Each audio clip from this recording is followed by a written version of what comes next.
আওয়ামী শাসন আমলে আয়নাঘর খ্যাত ডিজিএফআই এর জয়েন্ট ইন্টারোগেশন সেলে গুম নির্যাতনের মামলায় শেখ হাসিনা ও সেনা কর্মকর্তা সহ ১৩ জনের বিরুদ্ধে পঞ্চম দিনের সাক্ষ্য গ্রহণ আজ। বিচারপতি গোলাম মর্তুজা মজুমদারের নেতৃত্বাধীন আন্তর্জাতিক অপরাধ ট্রাইব্যুনাল ১-এ হবে এ সাক্ষ্য। পরে একই ট্রাইব্যুনালে র্যাবের টিএফআই এর গোপন বন্দিশালায় গুম নির্যাতনের মামলায় তৃতীয় দিনের সাক্ষ্য নেওয়া হবে। এছাড়াও এ ট্রাইব্যুনালে আরও দুটি মামলার বিচারিক কার্যক্রম রয়েছে। এদিকে ট্রাইব্যুনাল ২-এ জুলাই গণঅভ্যুত্থানে কুষ্টিয়ায় ৬ জনকে হত্যাসহ সুনির্দিষ্ট ৮ অভিযোগে জাসদ সভাপতি হাসানুল হক ইনুর মামলায়ও সাক্ষ্য গ্রহণ হবে।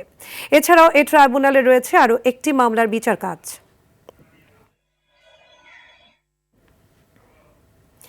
এ বিষয়ে বিস্তারিত জানাতে আন্তর্জাতিক অপরাধ ট্রাইব্যুনাল থেকে সরাসরি যুক্ত হচ্ছেন সহকর্মী জিএম মাহমুদ। মাহমুদ, সাক্ষ্য গ্রহণের আপডেট আমাদের জানাবেন।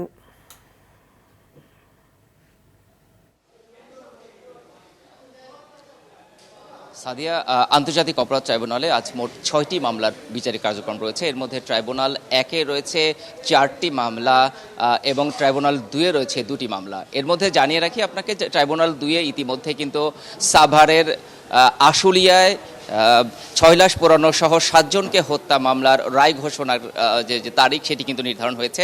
আগামী ৫ ফেব্রুয়ারি আলোচিত এ মামলার রায় ঘোষণা করা হবে। এখন এই ট্রাইব্যুনালে কুষ্টিয়ায় ৬ জনকে হত্যা মামলায় হাসানুল হক ইনুর বিরুদ্ধে সাক্ষ্য গ্রহণ কিন্তু শুরু হয়েছে।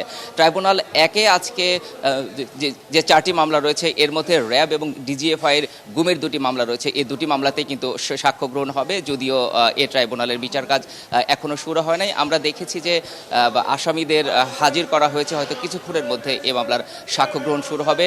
র্যাবের মামলার তৃতীয় দিনের সাক্ষ্য গ্রহণ এবং ডিজিএফআই এর মামলার পঞ্চম দিনের সাক্ষ্য গ্রহণ হবে। আজ কিন্তু ব্রিগেডিয়ার আজমির সাক্ষ্য দেওয়ার কথা রয়েছে।